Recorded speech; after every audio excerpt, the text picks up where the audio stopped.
Jonathan Majors was arrested last weekend for an alleged incident that turned physical between him and a woman. This woman is apparently his girlfriend and they share an apartment together.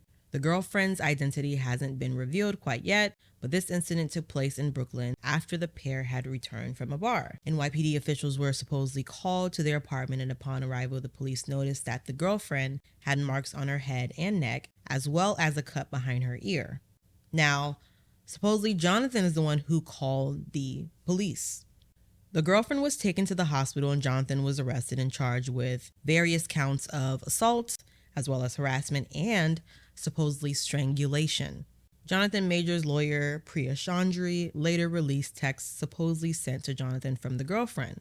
In the text messages that went on for over 3 hours, the girlfriend assumed blame for the incident.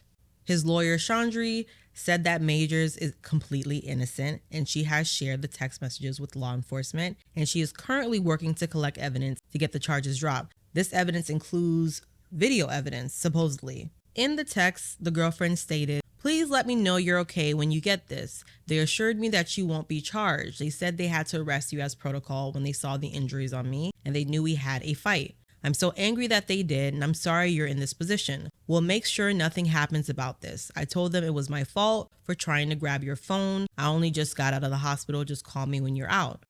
And then she sends, "I love you." 2 hours later, she sends another lengthy text which stated, "They just called again to check on me and I reiterated how this was not an attack and they do not have my blessing on any charges being placed. I read the paper they gave me about strangulation. I said point blank this did not occur and I should be removed immediately. The judge is definitely going to be told this. She assured this to me. I know you have the best team and there's nothing to worry about. I just want you to know that I'm doing all I can on my end." I also said to tell the judge to know that the origin of the call was to do with me collapsing and passing out and your worry as my partner due to our communication prior, out of care. She promised all will be relayed.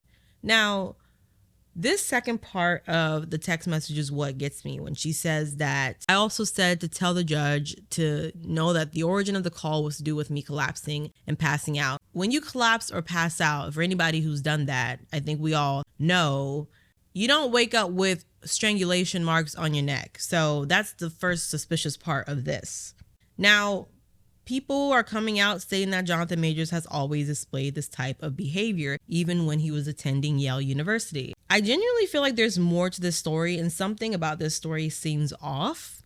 Now, the text read like, "I'm sorry I got you angry," if you know what I mean. A lot of people who have been victims of DV, domestic violence, are known to say things like this. "I'm sorry I got you mad. I'm sorry that I caused you to inflict a certain type of violence on me." I'm not saying that Jonathan Majors did it. We don't know the full story quite yet, but the texts really don't help him at all. I don't understand why the lawyer thought that these texts would make him look more innocent, because they don't. I don't know what her point was in this, but this looks a little shady from a lawyer's perspective. And honestly, if I was Jonathan, I would not continue with this lawyer. I don't think it's going to help. I don't think she's going to help his case. Now, on the other hand, these could be self-inflicted injuries. We've seen that happen in a lot of domestic violence situations happen to women. They happen to men too, but more women, which means that women tend to be more believable. That's not to say that that's right. It's just what it is. So she can spin this to make this look like he abused her. She could have been the one who got violent with him first, and maybe he was trying to defend himself. We really don't know. I think the video evidence that they supposedly have would really help with this situation. The reality of the situation is 10 of her punches would probably not even equal to one of Jonathan's punches. This dude is huge. He's this big guy. Looks like he walked off of a football field. He's massive and his punch can do a lot of damage, and he should know that as a guy. So I feel like if it's getting to that point where you feel it's getting intense or the situation can turn violent, take the L, give her your phone and walk out. I feel like that's something that he should have done, especially with someone who is in his position, who is in the public eye, who is at the peak of his career right now. It probably would have been best to walk away from that situation. Now, I understand defending yourself, especially if you feel like your life is at risk. That's a different story. Again, we do not know the full story quite yet. These are all just opinions. And until we have all the facts, we really can't come to a full conclusion. But all I know is we definitely need to see that video evidence Let me know what you guys think in the comments and make sure you like and subscribe.